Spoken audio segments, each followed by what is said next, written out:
Olá, vamos dar continuidade à leitura do primeiro capítulo do Evangelho segundo o Espiritismo. Não vim destruir a lei. Kardec coloca na abertura desse capítulo para ser analisado o texto onde este título, Não vim destruir a lei, está presente nos ensinos de Jesus. E ao longo do texto do capítulo 1,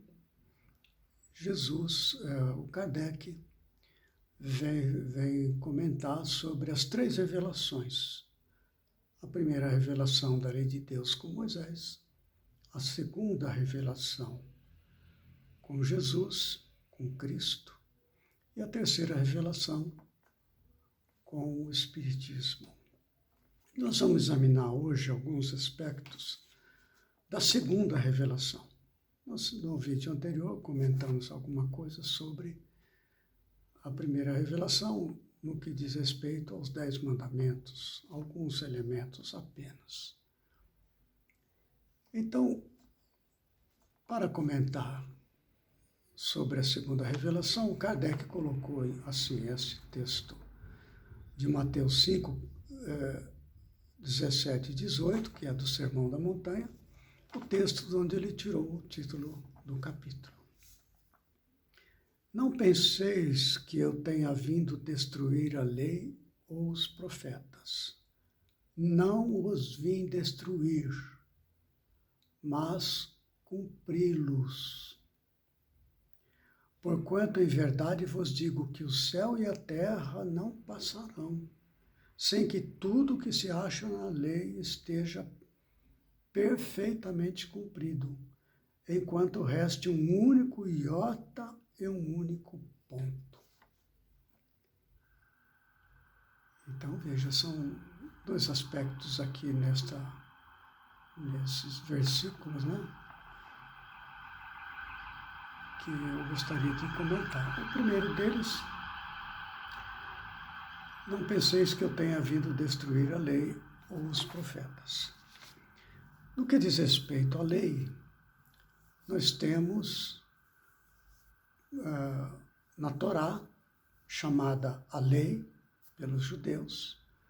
A Torá é os 5 primeiros capítulos do Antigo Testamento. Gênesis, Êxodos, Levítico, Números, Deuteronômio. Então, lei é este conjunto de orientações gerais que Kardec deixou para o povo hebreu, sendo que uma parte se trata de leis ou mandamentos imutáveis, que são os 10 mandamentos, mais alguns itens, e as demais informações contidas na lei são orientações para a vida do povo hebreu em comunidade, a vida em família, como houver os relacionamentos, etc. Então, Jesus não veio efetivamente destruir a lei imutável, a lei de Deus.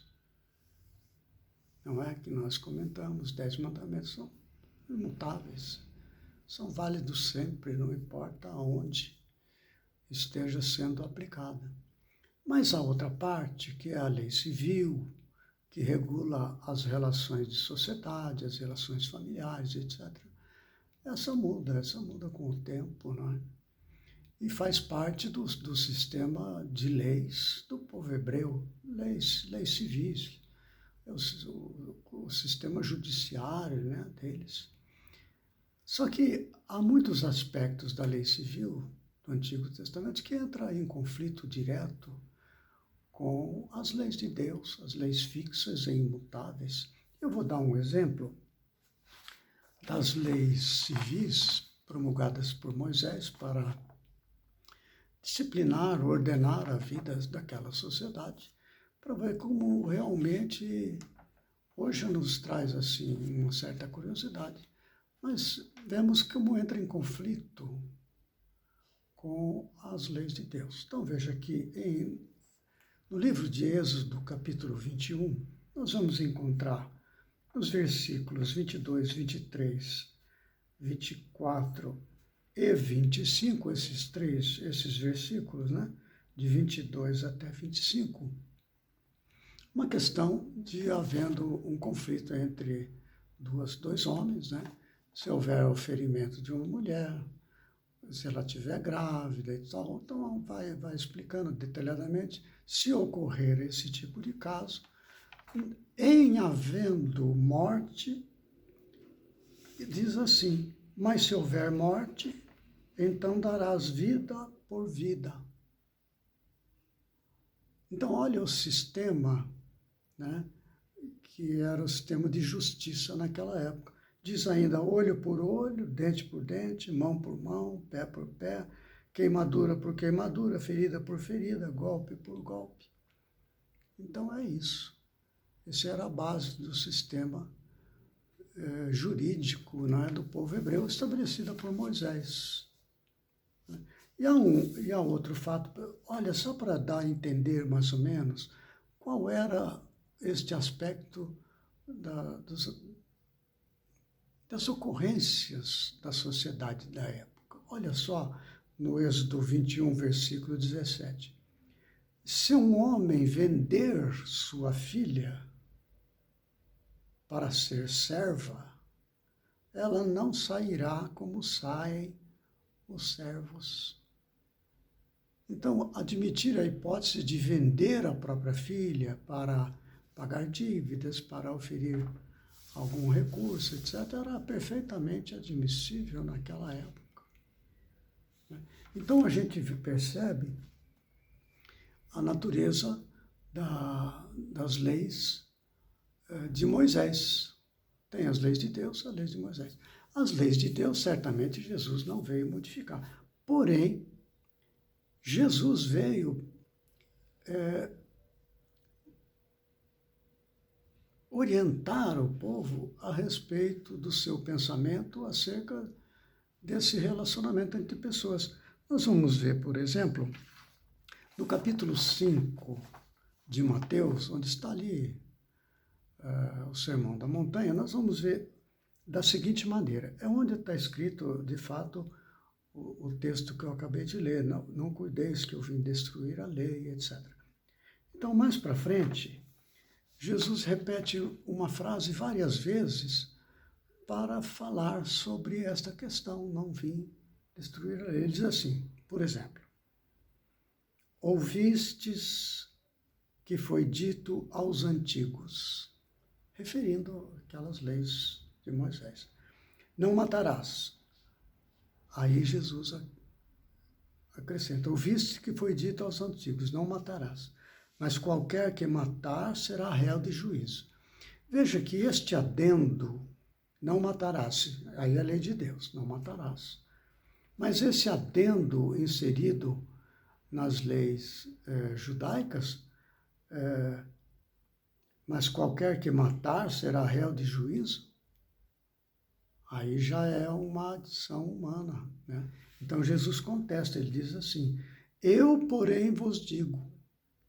Ele repete isso várias vezes nesse capítulo 5, ele diz, ouvistes que foi dito aos antigos, eu, porém, vos digo, e assim por diante. Então ele diz assim, eu, porém, vos digo que qualquer que sem motivo se encolerizar contra seu irmão será réu de juízo, e não quem matará, não é? Quem matar. E qualquer que disser a seu irmão raca, será réu do sinédrio, e qualquer que lhe disser louco, será réu do fogo do inferno. Portanto, se trouxeres a tua oferta, etc. Então, Jesus não fala que a pessoa faz isso, deve matar, nada disso, né? Quando mata, aí já é um problema mais sério, né? Já está inserido na questão da lei de Deus. Jesus não modifica isso, mas ele acrescenta, se matar, será réu de juízo. Não quem será réu de juízo por causas mais simples, Não é? Se disser a seu irmão, és louco, será réu do fogo do inferno. Você imagina então quem mata, né? E assim por diante. Então Jesus, nesta primeira frase, não penseis que venha destruir a lei e os profetas, não os vim destruir, mas cumpri-los, né? Ele até não poderia mesmo modificar, porque imagina Jesus viesse destruir a lei de Deus. Não tem o menor sentido. É uma lei imutável, é uma lei de Deus. E ele veio para cumprir as leis universais, né? Para mostrar isso tudo aí. Muito bem. E a segunda parte diz assim: porquanto em verdade vos digo que o céu e a terra não passarão sem que tudo o que se acha nessa lei seja perfeitamente cumprido. Naturalmente. Não é? É uma lei eterna, é imutável, e se ela existe, tem que cumprir. Pronto. Como que as leis funcionam para o ser humano? Quando o ser humano compreende o significado da lei de Deus e aceita isto como lei de Deus, então, a partir daí, você está sujeito a esta lei, porque a sua consciência, não é, te obriga a cumprir aquilo que você já compreende e aceita como sendo lei imutável. Se você entra em conflito, você está com problema, né? O Allan Kardec, ele faz esses comentários no texto que é deixado, é um texto de 3 parágrafos, onde comenta no capítulo 1 esses aspectos que eu estou falando, não é? Com as palavras dele, naturalmente, né? Mas há um parágrafo, o 3º parágrafo, em que o Kardec faz um comentário que leva à seguinte situação. Isso dentro da minha visão, né? Se Jesus não veio destruir a lei, e tudo o que está escrito lá no Antigo Testamento referente à lei de Deus não será modificado para ele, então a primeira revelação não muda, a revelação da lei de Deus. Se Jesus veio para cumprir todos os aspectos da lei de Deus, o que Jesus veio fazer então? O que caracteriza o ensino, o que caracteriza Jesus como a segunda revelação? O Kardec deixou aqui uma frase que eu quero apresentar. Ele deixou a seguinte frase: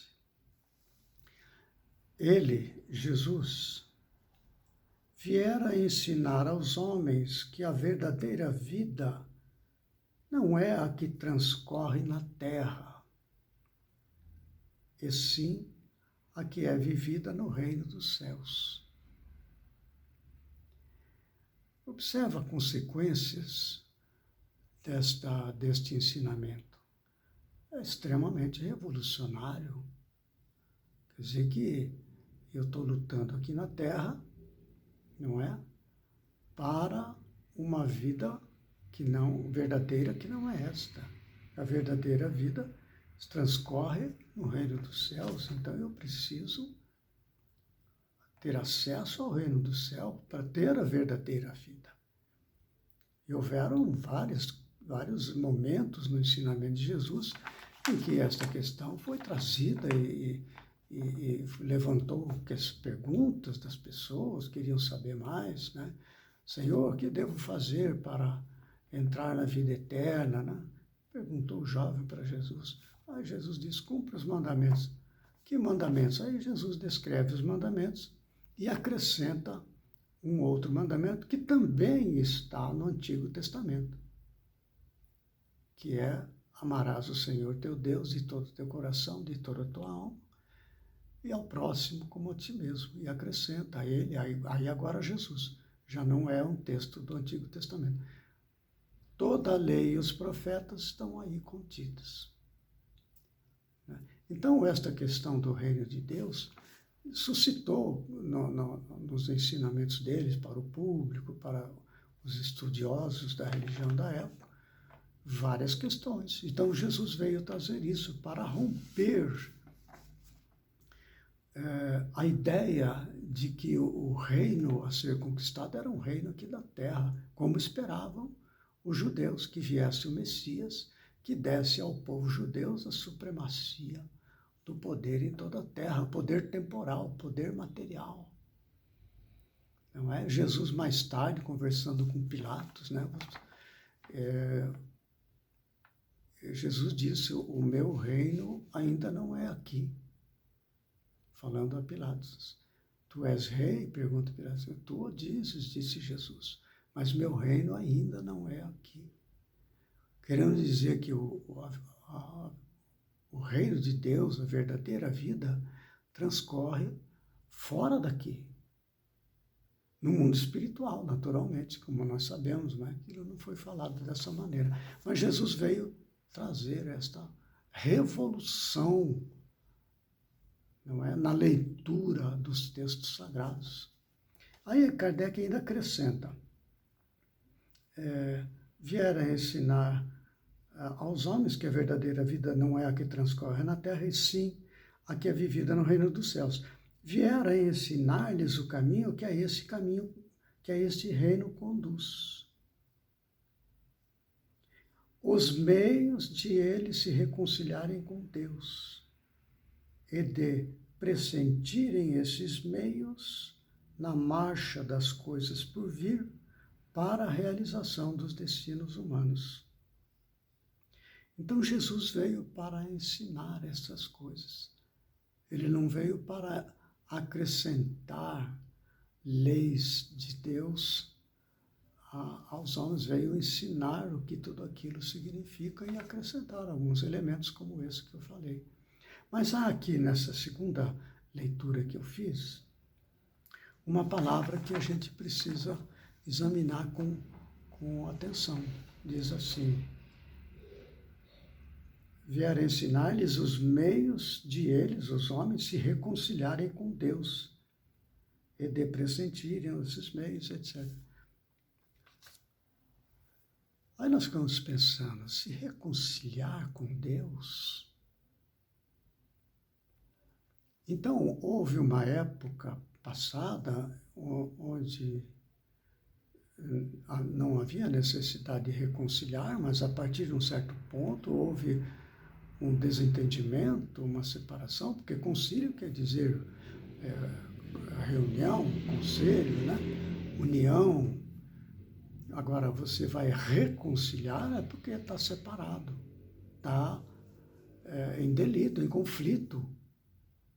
Então, houve uma época antes que não estava em conflito, mas agora está em conflito. O que aconteceu? Por que está em conflito? O que provocou este conflito que exige agora, segundo o ensino de Jesus, que ocorra uma reconciliação, conciliar de novo? O que é isto? Nós comentamos no vídeo passado a respeito do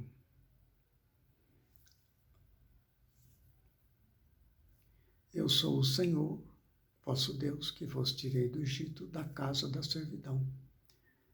Quando tira do Egito, e nós comentamos que o Egito poderá corresponder ao ego, né? Quando se apresenta Deus em nossa alma, começa a haver conflitos íntimos, porque a lei de Deus está escrita na consciência.